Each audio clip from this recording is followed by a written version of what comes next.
Sometimes, silence is more brutal than words. It suffocates, like the air around me has gone on strike, refusing to give me the one thing that could keep me alive. I can't forget that night. That last night, I stood in front of the mirror, alone with my thoughts, and a single question pierced through my soul. How did I get here? The pain of not knowing who I was anymore, of being reduced to a shadow of myself, was unbearable. The betrayal wasn't just a blow to my heart. It was like the ground beneath me shattered into 1,000 pieces, dragging me into an abyss I wasn't sure I could ever climb out of. And there, in that crushing silence, I realized something inside me had broken too, something that might never be fixed. I'm Rachel Harper. Today, I'm sharing a story that highlights the deep struggles many face behind closed doors. This story is based on real events, but some names and details have been changed to protect the privacy of those involved. If this story resonates with you, please consider sharing, liking, and subscribing to the channel for more content like this. Now let's get into today's story. My name is Michael. I'm 42 years old, and I'm a project manager. Ever since I was young, I've dedicated myself to my work, building a solid career at a reputable company. Everything seemed to be going well until the pressures of life started hitting me in ways I never expected. At work, the team I led began to fall apart, communication broke down, and suddenly the environment I used to control so well started crumbling. At the same time, my personal life was in ruins. I was going through a difficult separation, which made it hard to see my kids regularly, something that had always been my top priority. It was in the middle of this chaos that I realized something deeper was wrong. The stress started piling up, and before I knew it, the feelings of exhaustion began to creep into every part of my life. The hardest moment came when I lost my best friend to cancer. The pain of that loss left me feeling helpless and empty. And so, day after day, I started feeling overwhelmed. The sadness and stress consumed me, but I didn't yet understand that this was the beginning of depression. The first clear sign that I was losing control of my emotions happened on an ordinary night while driving home from work. I pulled the car over into a field and broke down. I cried like I never had before. That moment was a turning point. I realized the weight I was carrying was far too heavy to bear on my own. At first, I didn't immediately recognize what was happening to me. It was like a growing emptiness that took over, day after day. I felt trapped in a cycle of repetitive, negative thoughts that wouldn't leave me alone. At night, my mind raced, and over time, anxiety became a constant. The nights were the worst, when the silence amplified everything I tried to ignore during the day. Insomnia was the first physical sign that something was wrong, but I was reluctant to admit it to myself. I told myself I was just tired, and that it would pass. I also began losing interest in the things that used to make me happy. Simple activities like taking my kids out for a walk or going out to dinner with friends, things I used to enjoy, suddenly felt exhausting. I was worn out just thinking about interacting with others, so I started isolating myself. Staying home seemed like the only way to escape the pressure the outside world was putting on me. At work, even though I was physically there, I wasn't the same. What used to be an environment where I thrived, leading projects, taking initiative, had turned into a place where I was just going through the motions. I put on a mask of normalcy to keep going, pretending everything was fine. But as soon as I closed my car door at the end of the day, a wave of emotional exhaustion hit me. I'd get home feeling completely drained. Self-care was one of the first things to go. Slowly, I stopped caring about how I looked, didn't worry about what I ate, and exercising, something that had once been part of my routine, became impossible. Depression eroded my self-esteem and my motivation for everything. The people around me started to notice. At work, my colleagues could tell I was more distant, less engaged in discussions, and lacked the enthusiasm I used to have for leading. But no one understood the depth of what I was going through. They thought it was just a tough phase, probably related to the stressful project I was working on. At home, the distance was even more obvious.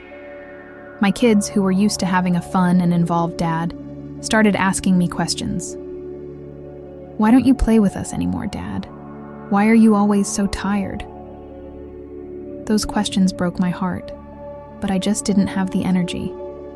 My wife, who was already dealing with the process of our separation, noticed the changes too, but she didn't know how to handle it either.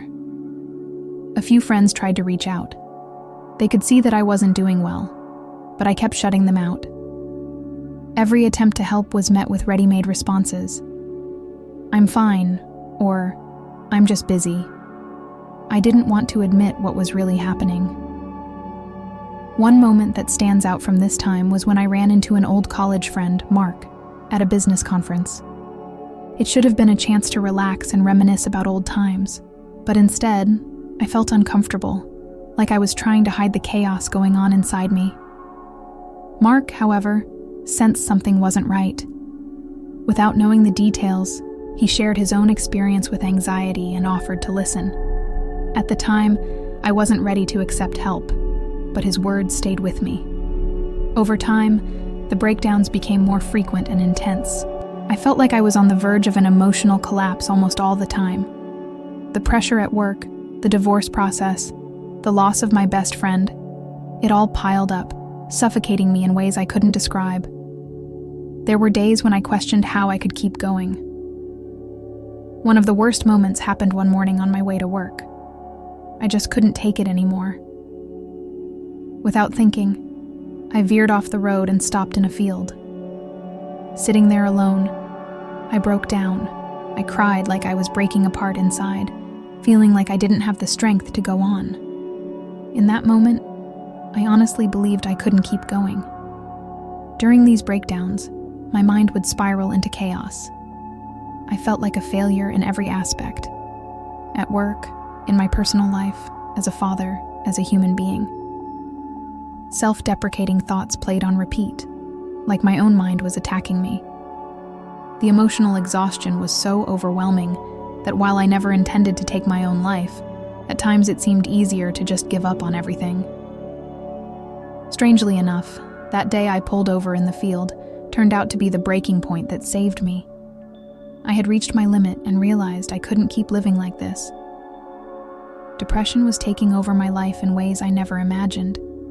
It got to the point where, on some days, I couldn't even get out of bed. Simple tasks, like showering or getting dressed, became unbearable. I withdrew from all social interactions, avoided going out, and even family gatherings, once a source of joy, started causing me anxiety. At work, I kept up appearances, pretended to be fine, smiled, and did my job. But deep down, I knew I was losing control. The minute I got into my car to drive home, the facade would crumble, and I'd sink into sadness. In the beginning, I didn't know how to handle these breakdowns. My solution was to keep everything bottled up, believing I should be able to handle my problems on my own. That only made things worse because I felt more and more overwhelmed. Then there was the shame. As a man, I'd been taught never to show weakness. I thought admitting something was wrong would be a sign of failure, that I wasn't strong enough. So my attempts to survive involved distancing myself from the people around me, which only deepened my isolation. It wasn't until that breakdown in the car, in that field, that I started to realize I needed help. But even then, it took time for me to fully accept that reality. That moment when I literally parked my life was the beginning of a transformation. Not an easy or quick transformation, but a necessary one. The moment I realized I couldn't keep going was that emotional breakdown in the car, in that field. Up until then, I'd been fooling myself, thinking I could handle everything on my own. I had always been told that men shouldn't show weakness, so I kept everything to myself, believing it was just a rough patch.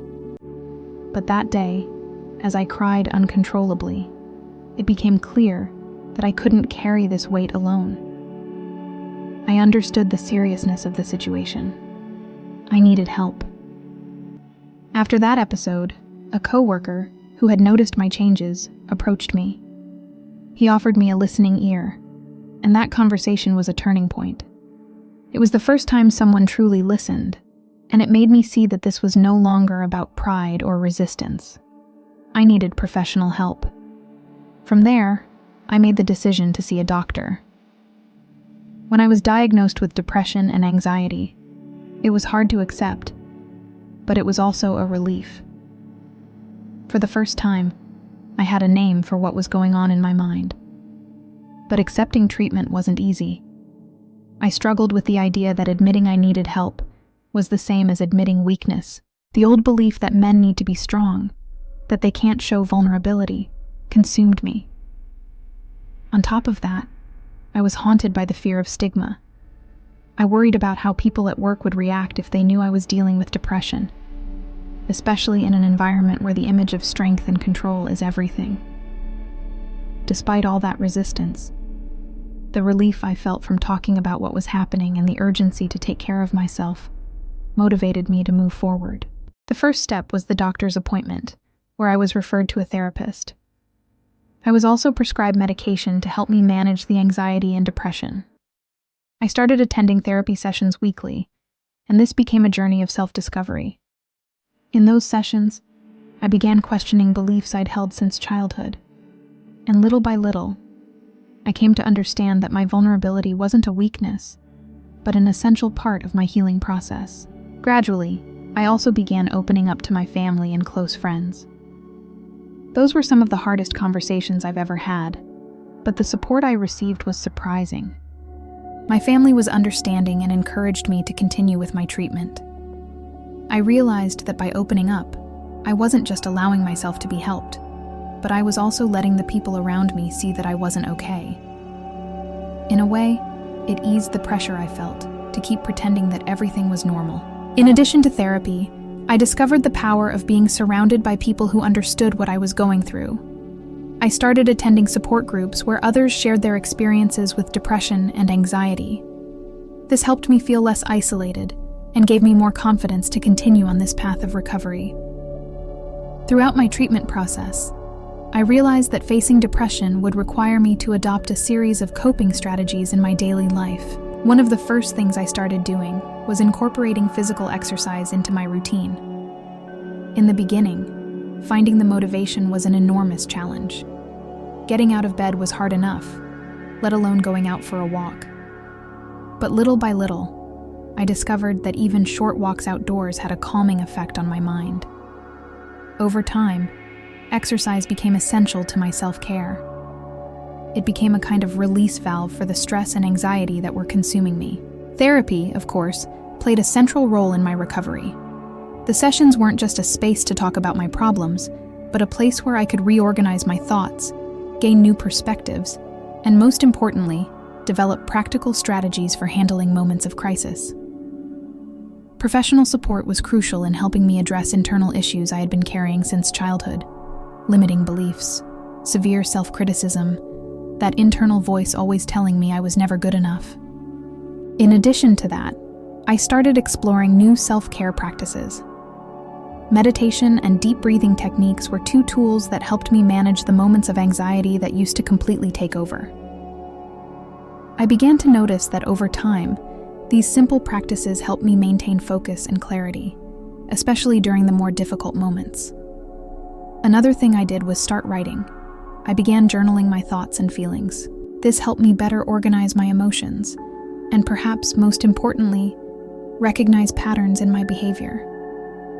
It became a way to track my progress and see, with my own eyes, that I was improving, even if it was slow.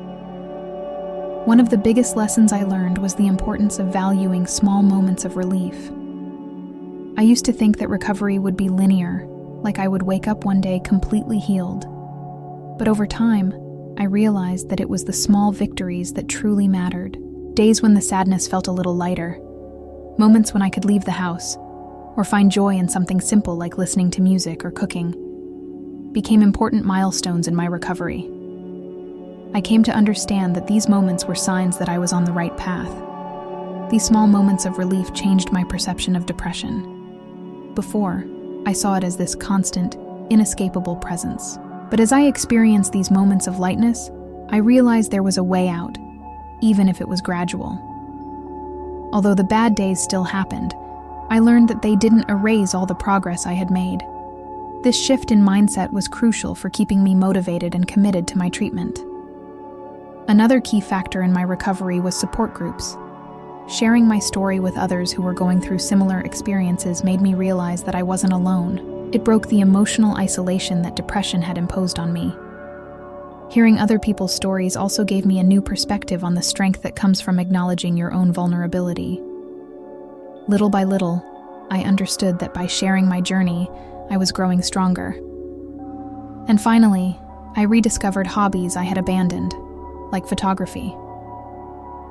What was once just a pastime turned into a true form of creative therapy for me. Through the lens of my camera, I began to see the world in a different way. Capturing small moments of beauty around me helped me reconnect with the present and break free from the cycles of negative thinking that used to dominate my mind. On my journey through depression, the victories didn't come in grand gestures, but in small moments that, for me, represented immense achievements. One of those moments happened when, after weeks of isolating myself, I accepted a friend's invitation to grab coffee. The anxiety I felt before leaving the house was overwhelming. I reconsidered so many times, coming up with excuses in my head to cancel. But, at the last moment, I decided to go. When I finally arrived at the cafe and sat down with him, it felt like a huge weight had been lifted off my shoulders. The conversation was light, relaxed, and for the first time in what felt like forever, I found myself genuinely laughing. That simple act of leaving the house and interacting with someone else was a huge victory. It was a sign that I was making progress, even if it was slow. Another significant moment was when I decided to pick up my photography hobby again. I was walking through a nearby park and brought my camera with me. As I walked, I started noticing the little details in nature, the light filtering through the leaves, the way the trees swayed in the wind. I picked up my camera and began capturing those moments. Those photos reminded me that, even on the darkest days, there's still beauty in the world. That process of reconnecting with photography was more than just a pastime. It was a clear sign that I was beginning to reconnect with parts of myself that depression had erased. At first, I didn't recognize these actions as progress. I had a tendency to measure my success by external standards, achievements at work, stability in personal relationships. And when I compared these small moments to my past expectations, I felt inadequate. It seemed like it still wasn't enough. But over time, especially through therapy sessions and conversations in support groups, I started to understand that progress against depression isn't something that can be measured by conventional standards. It's subjective. It can be measured in very different ways. I soon realized that the simple fact that I was trying was, in itself, a huge sign of progress. Simple things, like leaving the house, picking up old hobbies, or even managing my anxiety a little better without being completely overwhelmed, showed that I was moving forward. It didn't matter if it was just a small step. The journey to recovery isn't a straight line. It has ups and downs, but each small step forward is a victory. Those moments, though small, represented the recovery of parts of myself that I had lost. That walk in the park with my camera wasn't just a distraction. It was a reminder that I could find joy in something again. Similarly, going out for coffee with my friend reminded me that I still had meaningful connections in my life. I wasn't as alone as my mind made me believe. These small victories completely changed my perspective on my journey. I realized I didn't need to reach some perfect state of happiness to consider myself in recovery.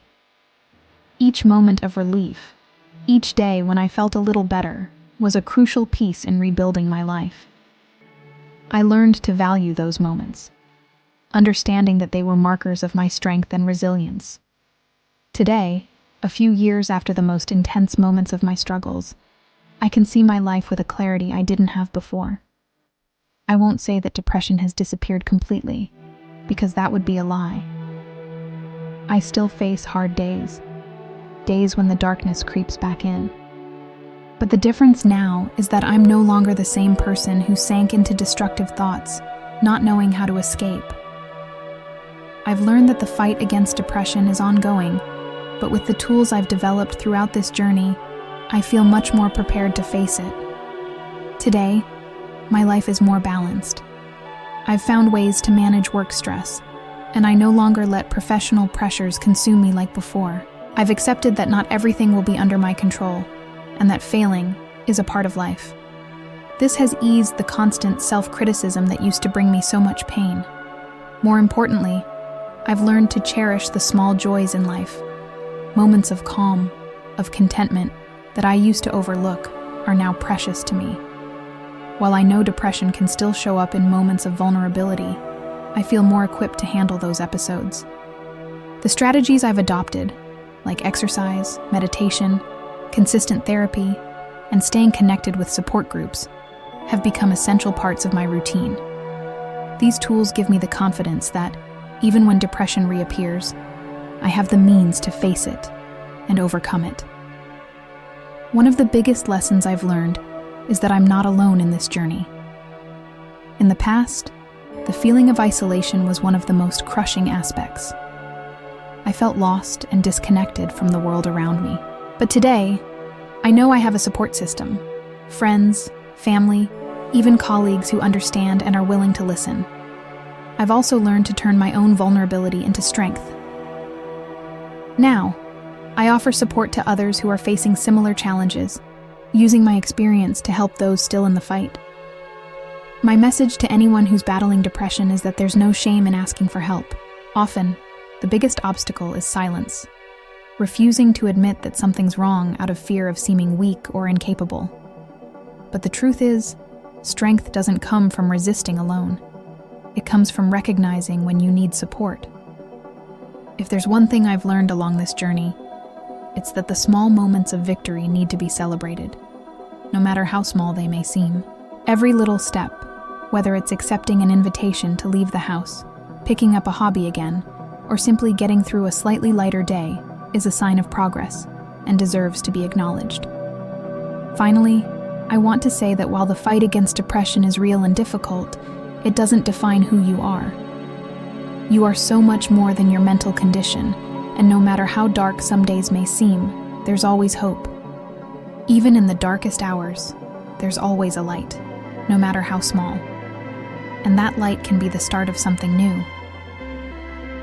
As I reflect on everything I've been through with depression, I realize that, despite it being one of the most painful experiences of my life, it was also an opportunity for self-discovery. I've learned that I'm more resilient than I ever imagined. But above all, I've learned that true strength doesn't come from suffering in silence. Real strength is in having the courage to admit my vulnerabilities and ask for help when I need it. Depression has taught me to value human connections. I used to think I needed to be flawless, at work, in my relationships, in every aspect of my life. I believed that showing weakness or asking for help was a sign of failure. Now, I know that it's okay to fail, to have bad days, and to seek support. Self-care isn't a luxury, it's a necessity. To live fully, I've learned that I need to take care of not only my physical health, but also my mental and emotional well-being. One of the most important lessons I've taken from all of this is that the process of recovery should never be neglected.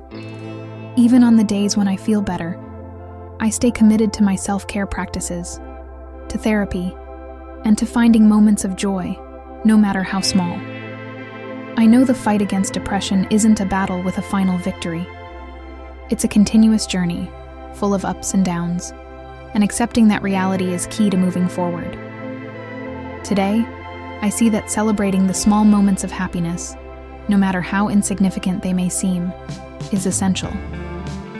Those moments of light on difficult days are what make the journey bearable, and they are often signs that something inside of us is moving in the right direction.